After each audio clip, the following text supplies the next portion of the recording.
नमस्कार, medicine Avio में आपका स्वागत है। इस वीडियो में हम डिस्कस करेंगे एथेरोस्क्लेरोसिस के बारे में। अब एथेरोस्क्लेरोसिस होता क्या है? एथेरोस्क्लेरोसिस एक डिजीज़ होता है जिसमें हमारा शरीर का जितने भी लार्ज या मीडियम साइज आर्टरीज हैं, उसके वेसल वॉल्स में फैट या फिर लिपिड्स भर जाता है और उसकी वजह से बहुत सारे कॉम्प्लिकेशंस होता है। अब हम डिस्कस करते हैं पैथोफिजियोलॉजी ऑफ एथेरोस्क्लेरोसिस।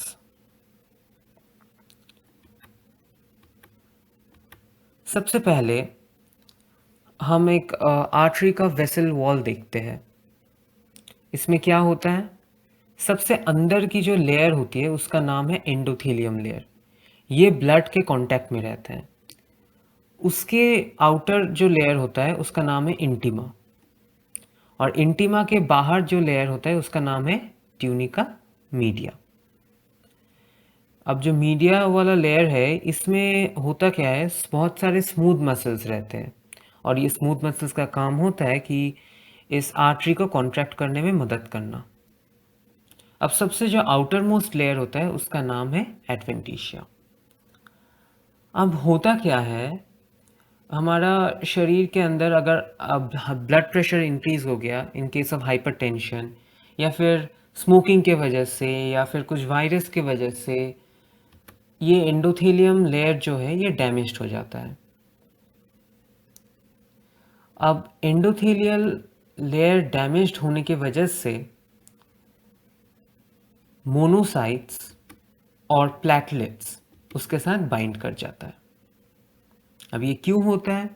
क्योंकि एंडोथेलियम डैमेज होने की वजह से कुछ फैक्टर्स एक्सप्रेस होते हैं या फिर रिलीज होते हैं, जिसके वजह से ये मोनोसाइट्स और प्लेटलेट्स चिपक जाता है एंडोथेलियम के साथ।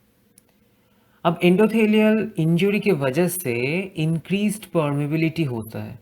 इसका मतलब क्या है? इसका मतलब ये हुआ कि अब जो सेल्स है या फिर जितनी भी सब्सटेंसेस है ब्लड के अंदर, वो अब इजीली एंडोथेलियम को क्रॉस करके ट्यूनिका इंटीमा में जा सकता है, क्योंकि अब एंडोथेलियम तो डैमेज्ड हो गया।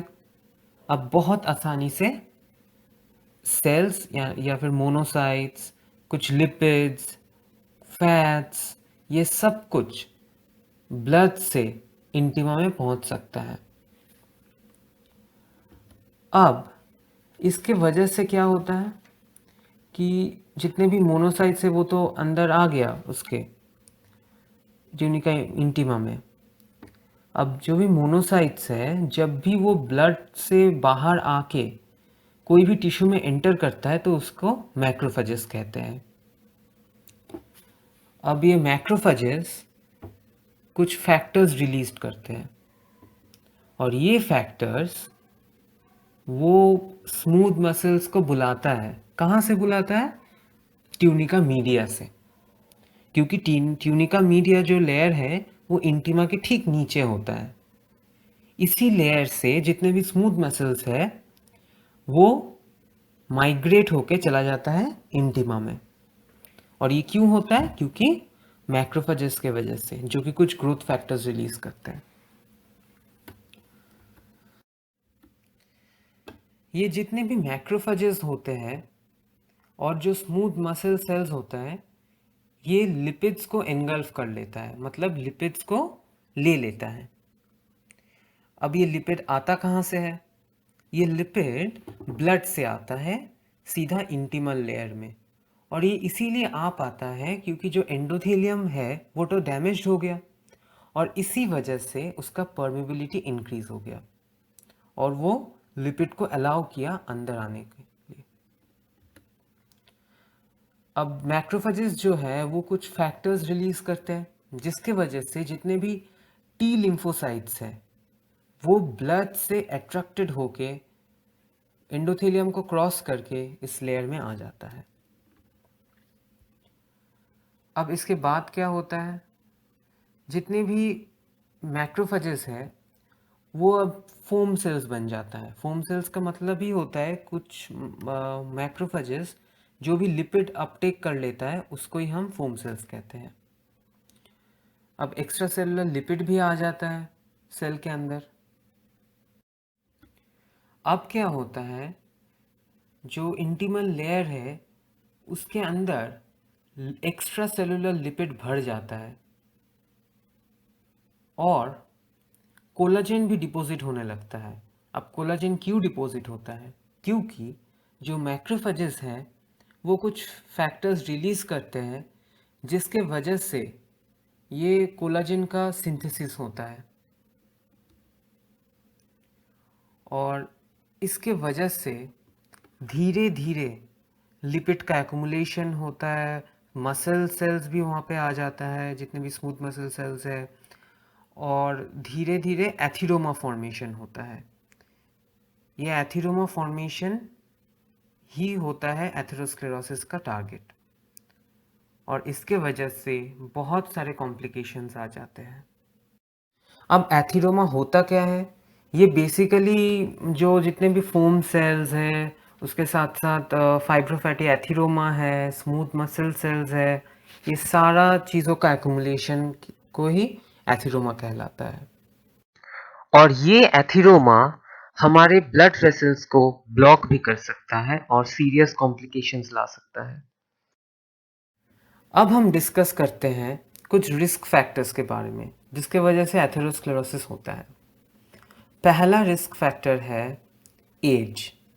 एथेरोस्क्लेरोसिस मेनली 40 से 60 साल के अंदर होता है और मेनली ये मेल्स यानी कि पुरुषों में पाया जाता है। सेकेंडली, ये फैमिली फैक्टर्स और जेनेटिक्स पे भी अफेक्टेड होता है क्योंकि कुछ जेनेटिक डिजीजेस होता है जैसे कि फैमिलियल हाइपर कोलेस्टेरोलेमिया, जिसमें ब्लड में कोलेस्टेरॉल लेवल्स इंक्रीज्ड रहता है और इसके वजह से एथेरोस्क्लेरोसिस का रिस्क इंक्रीज होता है। और एक फैक्टर है हाइपरलिपिडेमिया, जिसमें ब्लड में बहुत सारे लिपिड्स होते हैं और ये लिपिड्स तभी पाए जाते हैं जब अगर कुछ हाई लिपिड इंटेक वाला डाइट हो, जैसे बटर या फिर डालडा या फिर हाइड्रोजनेटेड ऑयल्स वाला डाइट, इसमें भी रिस्क इंक्रीज होता है। अब एथेरोस्क्लेरोसिस का और एक रिस्क फैक्टर है स्मोकिंग। स्मोकिंग के वजह से कुछ टॉक्सिन्स रिलीज होते हैं और कुछ इसके वजह से ही होता है एथेरोस्क्लेरोसिस। अब स्ट्रेस की वजह से भी एथेरोस्क्लेरोसिस का रिस्क बहुत बढ़ जाता है और टाइप ए पर्सनालिटी में भी ये एथेरोस्क्लेरोसिस का रिस्क बढ़ जाता है। अब टाइप ए पर्सनालिटी होता क्या है? ये बेसिकली वो लोग होते हैं जिसमें बहुत कॉम्पिटिटिवनेस रहता है और स्ट्रेस रहता है काम को लेकर, इसकी वजह से वो लोग इससे सफ़र कर सकते हैं। और एक रिस्क फैक्टर है ओबेसिटी, क्योंकि ओबेसिटी में इस बॉडी में लिपिड्स बहुत ज़्यादा होते हैं जिसके वजह से एथेरोस्क्लेरोसिस का रिस्क बढ़ जाता है।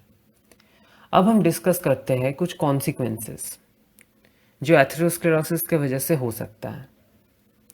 पहला है पेरिफेरल वैस्कुलर डिजीज या फिर गैंग्रीन ऑफ द लेग्स।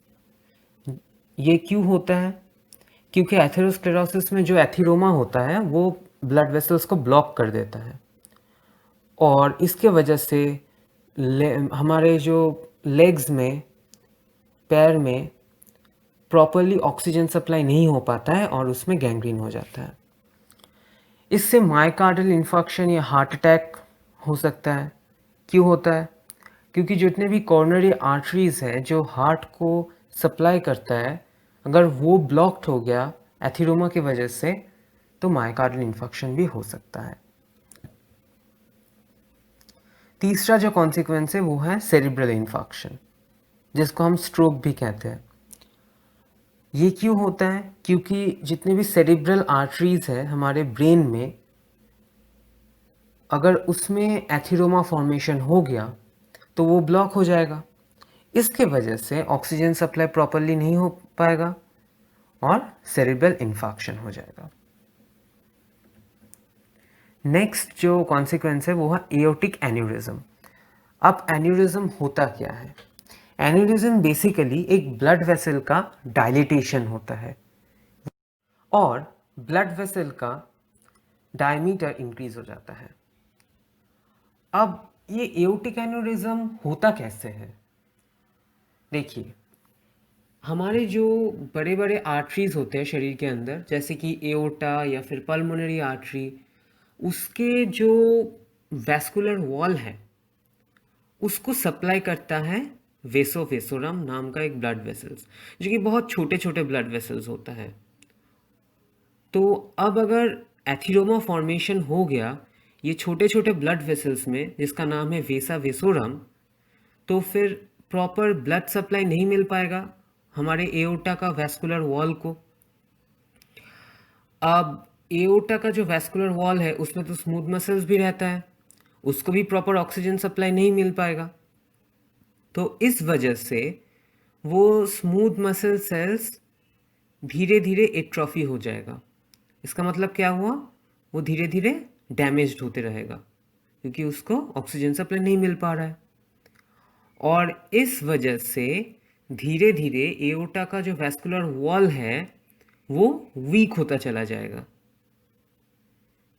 और जैसे ही वो वीक हो गया, अब वो हमारा जो ब्लड है उसका प्रेशर हैंडल नहीं कर पाएगा और वो वैस्कुलर वॉल गिव अप कर जाएगा। इसके वजह से वो बेलून की तरह फैल जाएगा और डायलेट हो जाएगा और उसका डायमीटर भी इंक्रीज हो जाएगा। धन्यवाद।